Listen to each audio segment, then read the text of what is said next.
Hello everyone, this is Niranjan Singh. Today we are welcome on our YouTube study channel Civil Tech by ND. आज हम आपके लिए लेकर आए हैं irrigation and water resource engineering की जो क्वेश्चन सीरीज चल रही थी उसका पार्ट थर्ड है और एक धमाकेदार सीरीज के साथ आज हम आपके सामने प्रेजेंट हुए हैं। पार्ट थर्ड है और जो सीरीज है आपकी irrigation and water resource engineering. Basically जो सीरीज चल रही थी इसमें हम जो भी क्वेश्चंस हैं उनमें जो भी बेस्ट क्वेश्चंस होते हैं उनको हम आपके लिए लेकर आते हैं और जो भी एग्ज़ाम उनको देखते हुए हम ये क्वेश्चन आपके लिए डिज़ाइन करते हैं। तो हमारे चैनल को सब्सक्राइब कीजिए जो भी इस चैनल पर नए हैं और वीडियोस को लाइक एंड शेयर कीजिए और अपने दोस्तों जो भी तैयारी कर रहे हैं बेसिकली जो स्टूडेंट हैं हमारे उनको इस वीडियोस को शेयर कीजिए जिससे उनको भी इसका बेनिफिट मिल सके और हमें भी आपका उनका सपोर्ट मिल सके। और जो भी कैंपेन चलाया जा रहा है आपका जो हैशटैग मोदी रोजगार दो वाला, उसको ज़्यादा से ज़्यादा लोग आप उसमें पार्टिसिपेट करिए और जो भी चैनल्स में लोग चला रहे हैं ट्रेंडिंग पर कर रहा है तो उन्हें सपोर्ट कीजिए क्योंकि आप सभी का इसमें दायित्व बनता है। जो भी बेरोजगार लोग हैं तो बने रहिए हमारे channel civil tech by ND पर यूट्यूब स्टडी चैनल। आज की क्वेश्चन सीरीज को स्टार्ट करते हैं। फर्स्ट क्वेश्चन है इस सीरीज का, the major resisting force in a gravity dam is. जो ग्रेविटी डैम होते हैं उनमें जो मेजर रेजिस्टिंग फोर्स होते हैं वो बेसिकली क्या होते हैं। ऑप्शन है आपका अपलिफ्ट प्रेशर होता है, या ऑप्शन बी आपका सेल्फ वेट होता है, या ऑप्शन सी आपका वाटर प्रेशर होता है, या ऑप्शन डी आपका वेव प्रेशर होता है। बेसिकली जो ग्रेविटी डैम्स होते हैं उनमें जो मेजर रजिस्टिंग फोर्स जो होते हैं मान यानी कि जो प्रेशर को रजिस्ट करते हैं वो सबसे ज़्यादा जो मेजर रजिस्टिंग फोर्स हमारा अप्लाई होता है वो आप सेल्फ वेट ऑफ डैम की वजह से होता है। यानी ग्रेविटी डैम में जो मेजर रजिस्टिंग फोर्स होते हैं यानी जो प्रेशर को रजिस्ट करते हैं वो बेसिकली क्या होता है, सेल्फ वेट होता है। Self weight of the dam self weight of the dam जो होता है मेन रजिस्टिंग फोर्स होता है। तो इसके अकॉर्डिंग ऑप्शन बी जो है वो आपका करेक्ट हो जाएगा, self weight of the gravity dam. Next question है आपका, the elementary profile of a dam. यानी बेसिकली जो डैम होते हैं उनकी जो प्रोफाइल होती है वो बेसिकली किस टाइप की होती है। तो ये जो हमारे ग्रेविटी डैम होते हैं उनकी जो प्रोफाइल होती है राइट एंगल ट्राइंगल के जैसी होती है। यानी जो प्रोफाइल्स होती है हमारी राइट एंगल ट्राइंगल होती है। यानी कि वन एंगल जो होगा वो आपका 90 डिग्री होगा, इसको हम राइट एंगल ट्राइंगल बोलते हैं। तो ऑप्शन ए जो है उसके अकॉर्डिंग आपका करेक्ट हो जाएगा, राइट एंगल ट्राइंगल। ये आपकी जो डैम की वो प्रोफाइल होती है, इस से हम कह सकते हैं cross section of the dam होता है वो आपका राइट एंगल ट्राइंगल होता है। नेक्स्ट क्वेश्चन है आपका, the base width of an gravity dam while neglecting uplift pressure. यानी कि अगर अपलिफ्ट प्रेशर यानी म्यू इजकल टू आप 0 कर देंगे तो उस केस में जो हमारा बी होता है, विड्थ की जो वैल्यू होती है width of the dam b is equal to आपका होता है एच अपॉन रूट जी, और आपका दूसरा जो होता है b is equal to h upon mu g होता है। बेसिकली जो b is equal to h upon square root of g minus c होता है, या जी माइनस म्यू नहीं है, यहाँ पे सी से रिप्रेजेंट करते हैं अपलिफ्ट प्रेशर को, जी माइनस सी होता है। अगर सी की वैल्यू को हम निगलेक्ट कर देंगे यानी सी इजकल टू 0 हो जाएगा तो जो बी की वैल्यू होगी वो आपकी b is equal to h upon root g हो जाएगी। एंड सेकेंड केस में जो होगा आपकी एच अपॉन म्यू जी हो जाएगी। और इनमें से जो भी ग्रेटर वैल्यू आएगी आपकी यानी ग्रेटर ऑफ फर्स्ट और सेकंड में जो भी ग्रेटर आएगी, greater of h upon root g और एच अपॉन म्यू जी में से जो भी ग्रेटर आएगी, this is the base width of the gravity dam. So option सी जो है इसके अकॉर्डिंग आपका करेक्ट होगा। नेक्स्ट क्वेश्चन है आपका, the maximum permissible sensitivity for no tension at the base of gravity dam is. अगर ग्रेविटी डैम में आपकी जो टेंशन है, नो टेंशन यानी टेंशन की जो वैल्यू है टी बराबर अगर आपका 0 होता है, उस केस में जो एसेंट्रिसिटी की वैल्यू होती है E इक्वल टू जो होता है वो आपका B/6 होता है। अगर टेंशन T की जो वैल्यू है वो आपकी 0 है यानी कोई टेंशन आपकी लग नहीं रही है ग्रेविटी डैम में, तो उस केस में जो एसेंट्रिसिटी होती है यानी कि जो टोटल प्रेशर है वो किसी एसेंट्रिसिटी पे वर्क करेगा। टोटल प्रेशर जो एक्ट करेगा इन ग्रेविटी डैम वो किसी एसेंट्रिसिटी वर्क करेगा, जो उसकी जो मैक्सिमम परमिसिबल लिमिट होती है एसेंट्रिसिटी की वो आपकी B/6 होती है। सो इसके अकॉर्डिंग ऑप्शन बी जो है वो आपका करेक्ट होगा, B/6। नेक्स्ट क्वेश्चन है आपका, as compare to gravity dam earthen dams are. First option है आपका require less skill labour, option B है आपका आर कॉस्टलियर, या ऑप्शन सी आपका are less susceptible to failure, या ऑप्शन डी आपका रिक्वायर्ड साउंड रॉक फाउंडेशन। तो basically जब हम ऑप्शन को देखें तो जो ग्रेविटी डैम्स होते हैं उनमें ज़्यादा स्किल्ड लेबर की हमें आवश्यकता होती है to construct the gravity dam beside the earthen dam. यानी अर्थन डैम में क्या होता है कि हमें जो अनस्किल्ड लेबर से भी हम क्या कर सकते हैं, अर्थन डैम को कंस्ट्रक्ट कर सकते हैं। तो अर्थन डैम में पूछा गया है कि अगर हम ग्रेविटी डैम का कंपेयर करें अर्थन डैम से, तो अर्थन डैम में जो होता है लेस स्किल्ड लेबर की हमें आवश्यकता होती है to construct the earthen dam. So option ए जो है उसके अकॉर्डिंग आपका करेक्ट होगा। नेक्स्ट क्वेश्चन है आपका the most suitable material for the central impervious core of A zone embankment type dam. यानी कि अगर डैम है उसकी जो सेंट्रल कोर होगी, सपोज इस तरह का आपका डैम की प्रोफाइल ये है आपकी ट्रेपोजोइडल साइड का कोई डैम है, तो इसमें जो सेंट्रल प्रोफाइल है, सेंट्रल कोर जो है उसमें जो हम कौन सा मटेरियल बेसिकली यूज करते हैं, ये इस क्वेश्चन में आपसे पूछा गया है। तो सेंट्रल कोर बनाने के लिए जो हम मटेरियल यूज करते हैं वो आपका क्ले और fine sand, clay plus fine sand का मिक्स यूज करते हैं। यानी कि क्ले और फाइन सैंड दोनों को मिला के हम क्या करते हैं, सेंट्रल कोर कंस्ट्रक्ट करते हैं ऑफ द डैम। सो इसके अकॉर्डिंग ऑप्शन सी जो है वो आपका करेक्ट है, clay mixed with fine sand. यानी क्ले में क्या करते हैं, फाइन सैंड में क्ले को मिक्स करके हम central core of the dam को कंस्ट्रक्ट करते हैं। नेक्स्ट क्वेश्चन है आपका which spillway is least suitable for an earthen dam. Basically spillway क्या होते हैं, जब एक्सेस अमाउंट ऑफ वाटर हो जाता है किसी भी वेयर वगैरह या किसी भी कैनाल्स वगैरह में, तो उसके जो ओवरफ्लो को रोकने के लिए हम क्या करते हैं, स्पिलवे टाइप जो है हम स्ट्रक्चर्स बनाते हैं, जिससे जो उसका जो ओवरफ्लो होता है उसको हम कम करते हैं। यानी कि उसके जो डिस्चार्ज है उसको किसी दूसरी जगह हम क्या करते हैं, कलेक्ट कर लेते हैं, या हम फील्ड में उसको क्या करते हैं, इरिगेशन वाटर में हम यूज कर सकते हैं by the use of spillway. तो basically which type of spillway least suitable होता है फॉर एन अर्थन डैम। यानी अगर हमारे पास अर्थ डैम है, यानी कि अर्थन डैम बना हुआ है, उस केस में जो कौन सा बेसिकली स्पिलवे हम यूज करते हैं, तो अर्थ डैम में बेसिकली जो लीस्ट सूटेबल होता है वो आपका ओगी स्पिलवे होता है। सो ऑप्शन बी जो है इसके अकॉर्डिंग आपका करेक्ट होगा।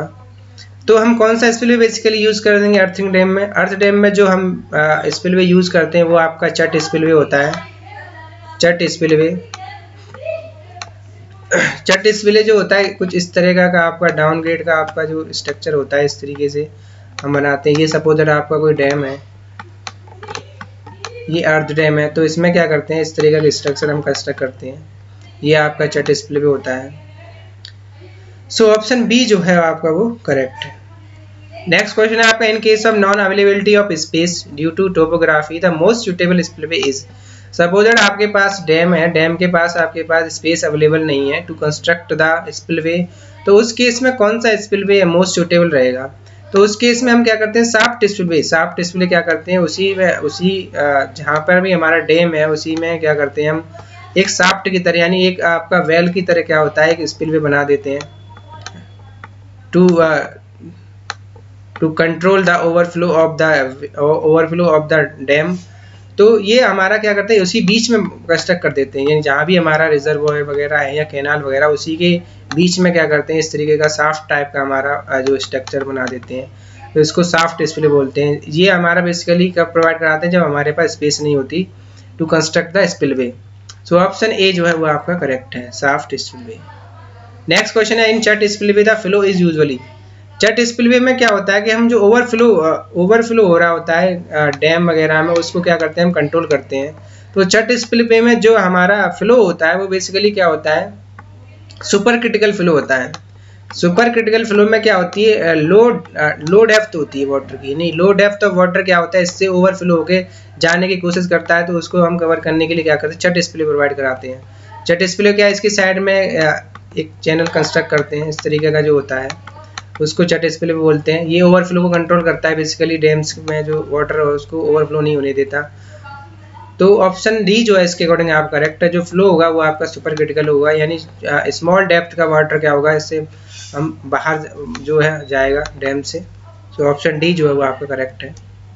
नेक्स्ट क्वेश्चन है आपका Garret's diagram for the design of irrigation channel is based on.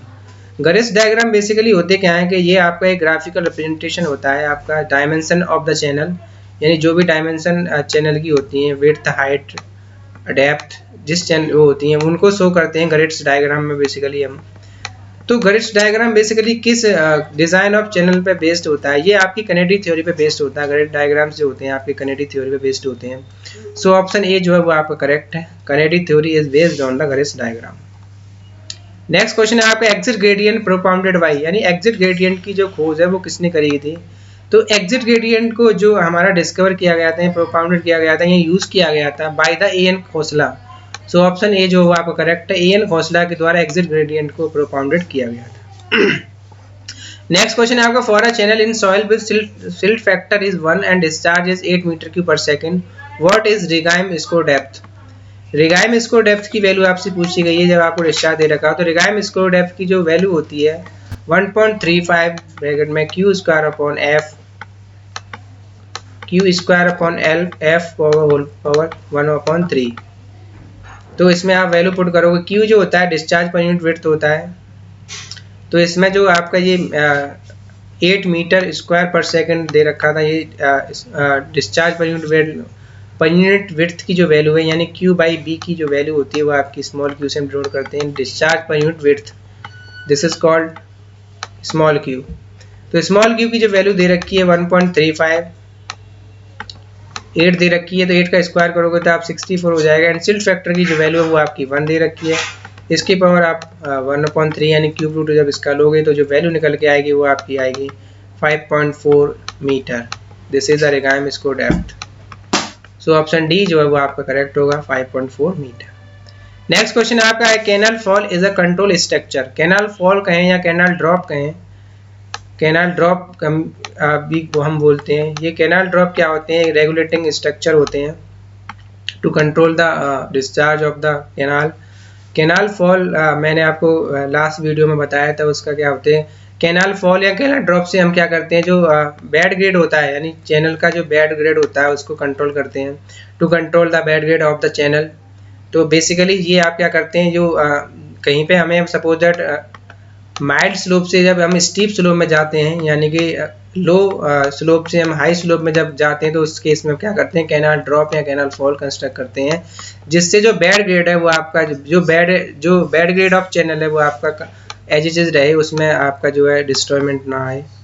तो इसमें आपसे पूछा गया कि जो कंट्रोल स्ट्रक्चर होते हैं, canal fall is a control structure. First option है आपका located at a place where the country slope is flatter than the canal bed slope. या ऑप्शन बी है located most economically where the depth of cutting is less than the balancing depth. या option C है आपका the location of which is independent of command to be serve या none of these. तो basically होता क्या है कि located most economically located होते हैं जहां पर क्या होता है कि जो डेप्थ ऑफ कटिंग होती है is less than the balancing depth. उस केस में हम क्या करते हैं canal fall control structure construct करते हैं। सो ऑप्शन बी जो होगा आपका करेक्ट होगा। नेक्स्ट क्वेश्चन है आपका in Lacey's theory design channel the second step is, यानी कि लेसिस थ्योरी जब हम अप्लाई करते हैं तो उसमें सेकंड स्टेप बेसिकली होता है क्या है। फर्स्ट स्टेप में क्या करते हैं हम सिल्ट फैक्टर निकालते हैं, calculating the silt factor F is equal to F की जो वैल्यू होती है 1.76 square root of D M M. And second step में हम क्या करते हैं v की वैल्यू निकालते हैं, calculate the velocity of the channel. And third step में क्या करते हैं हम कैलकुलेशन करते हैं एरिया की, एरिया फाइंड आउट करते हैं, calculation of area. And the fourth step में हम क्या करते हैं पेरीमीटर निकालते हैं, p की जो वैल्यू होती है वो आपकी 4.75 स्क्वायर रूट ऑफ q होती है। एंड फिफ्थ स्टेप में क्या करते हैं हम स्लोप ऑफ द चैनल निकालते हैं, s is equal to f power 5/3 upon 3340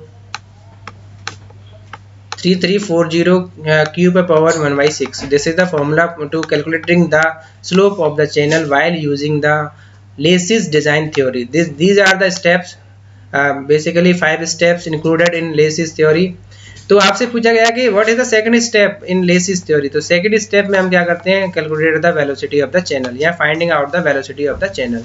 so option ए जो है वो आपका करेक्ट होगा, finding out the velocity. Next question है आपका in Lacey's theory the velocity of flow is proportional to. तो v की जो वैल्यू होती है Lacey's theory Q F square upon 140, Q F square upon 140 की power 1/6। This is the formula to calculating the velocity in case of Lacey's theory. तो इसमें आपसे पूछा गया कि जो वेलोसिटी होती है फ्लो की वो किसके प्रोपोर्शनल होगी, तो यहाँ से 1/40 दिस इज द कांस्टेंट। तो अब जब आप कांस्टेंट आओगे तो एक प्रोपोर्शनल का साइन आएगा, तो v proportional to Q F square whole power 1/6। This is a formula to calculating the velocity while using the Lacy's theory। so option सी जो है इसके अकॉर्डिंग आपका करेक्ट है, Q F square whole power 1/6। Next question है आपका, which type of fall can be generally use for moderate discharge of 40 to 60 cumecs यानी meter cube per second and low fall height of 1 to 1.5 meter. अगर आप जो moderate discharge के लिए अगर आप फॉल की वैल्यू जो टाइप ऑफ फॉल आप यूज कर रहे हो उस केस में अगर आपको मॉडरेट डिस्चार्ज दिया गया है, तो जो मॉडरेट डिस्चार्ज और आपसे कहते हैं कि लो फॉल ऑफ हाइट यानी 1 to 1.5 इसमें आपसे वैल्यू दी गई है, उस केस में जो आपका फॉल हम यूज करते हैं वो बेसिकली ग्लेसिस फॉल यूज करते हैं। This is the criteria for glacis fall. अगर ओगी फॉल की बात करेगा तो इसमें जो डिस्चार्ज की वैल्यू होती है वो लिमिट होती है 15 मीटर क्यूब पर सेकेंड, और आपका जो वर्टिकल ड्रॉप फॉल होता है उसमें जो बेसिकली जो डिस्चार्ज की वैल्यू होती है greater than, this is use for greater than 0.29 meter cube per second. यानी अगर आप डिस्चार्ज की वैल्यू अगर 0.29 मीटर क्यूब पर सेकंड से ग्रेटर है आप डिस्चार्ज की वैल्यू यूज कर रहे हैं तो उस केस में वर्टिकल ड्रॉप फॉल यूज करते हैं। और ग्लेसिस फॉल में हमने बताया आपका 40 to 60 metre cube per second discharge के लिए ग्लेसिस फॉल, एंड जो फॉल की जो वैल्यू होगी यानी हाइट ऑफ फॉल जो होगी H T, height of fall की जो वैल्यू होती है 1 to 1.5 meter. So this is the option D is the correct answer for this question. Next question है आपका, how to find out perimeter in Lacey's theory. मैंने बताया कि जो पेरीमीटर की वैल्यू हम कैलकुलेट करते हैं लेसिस थ्योरी वो 4.75 रूट ऑफ क्यू यूज करते हैं। क्यू जो आपका होता है डोमिनेंट डिस्चार्ज होता है, डोमिनेंट डिस्चार्ज की जो वैल्यू दे रखी होगी उसको हम रख देंगे तो हमारे पास पेरीमीटर आ जाएगा। पेरीमीटर से हम एरिया कैलकुलेट कर लेते हैं, या फिर हमारे पास एरिया के लिए अगर डायमेंशन दे रखी होगी यानी कि कोई आपका स्ट्रक्चर दे रखा होगा उससे हम भी एरिया कैलकुलेट कर सकते हैं। तो इसमें आपसे पूछा गया कि how to find out perimeter, तो ऑप्शन सी जो इसके अकॉर्डिंग आपका करेक्ट है 4.75 root of Q. Next question है आपका, lining of irrigation canal is necessary if channel passes through. Linings का मतलब क्या है कि हम चैनल्स को पक्का कर देते हैं, यानी कि उसमें अगर हम कंक्रीट से हम क्या करते हैं जो आपका अर्दन चैनल होता है उसको कंक्रीट बिछा के या ब्रिक्स बिछा के हम क्या करते हैं उसकी सरफेस को, उसकी जो सरफेस होती है उसको हम क्या करते हैं पक्का कर देते हैं, इसको हम लाइनिंग्स बोलते हैं। यानी कंक्रीट लाइनिंग होगी या फिर ब्रिक्स लाइनिंग यूज करते हैं या और भी तरह की लाइनिंग्स बेसिकली यूज की जाती हैं। तो बेसिकली उसकी सरफेस को पक्का करने के लिए यानी कि जो लॉगिंग्स वगैरह होती हैं यानी वाटर लॉगिंग्स वगैरह होती है वो आपकी कम हो जाए, यानी लॉसेस ऑफ वाटर आपका रिड्यूस हो जाए। तो लॉगिंग्स को रोकने के लिए यानी वाटर लॉगिंग्स को रोकने के लिए हम क्या करते हैं linings of the irrigation channels करते हैं।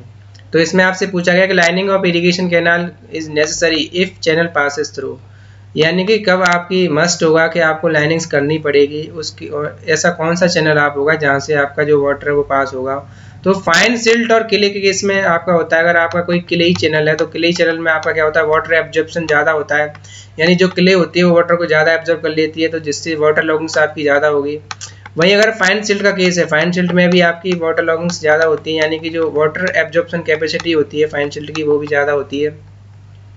तो उस केस में क्या करना पड़ेगा, अगर वाटर इन किले और फाइन सिल्ट से आपको पास कराना है वाटर को, अगर आप इस एरिया से पास कराना चाहते हैं तो इन दोनों एरिया केस में आपको क्या करना पड़ेगा लाइनिंग्स जो है नेसेसरी होगा, यानी लाइनिंग्स आपको करनी पड़ेगी, नहीं तो जो है वाटर के लॉसेस आपके ज़्यादा होंगे। तो ऑप्शन बी और सी दोनों ही आपके करेक्ट हैं, सो option D is the right answer. यानी क्ले सॉइल के केस में और फाइन सिल्ट और क्ले दोनों के केस में भी आपको लाइनिंग्स मस्टली प्रोवाइड करानी पड़ेगी। नेक्स्ट क्वेश्चन है आपका, Garret's diagram are used to. तो गरेट्स डायग्राम में क्या होती हैं, डायमेंशंस होती हैं बेसिकली चैनल्स की, जो ग्राफिकल रिप्रेजेंटेशन होता है डायमेंशन ऑफ द चैनल। तो ये बेसिकली किसके लिए की जाती है, डिजाइन ऑफ चैनल के लिए, यानी कोई भी चैनल आपको डिजाइन करना होगा तो उसमें क्या करेंगे हम गरेट्स डायग्राम का यूज करेंगे। गरेट्स डायग्राम बेसिकली क्या होता है, graphical representation of dimension of the channel, graphical representation of dimension of the channel. तो गरेट्स डायग्राम का यूज हम किस में करते हैं, डिजाइन ऑफ चैनल, यानी कोई भी चैनल आपको डिजाइन करना है उसमें जो है गरिश डायग्राम हम यूज करेंगे। गरिश डायग्राम बेसिकली किस थ्योरी पे बेस होते हैं? कैनेडी थ्योरीज पे। Kennedy theory is based on the Garrett's diagram. So option ए जो है वो आपका करेक्ट।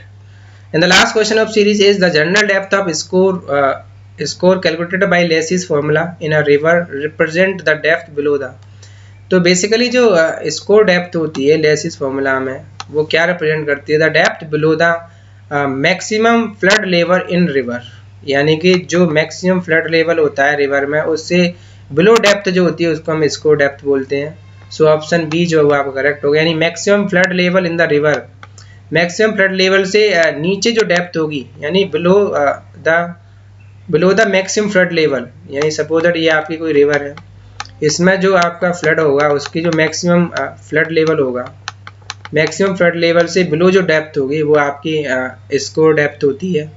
सो ऑप्शन बी जो है आप करेक्ट है।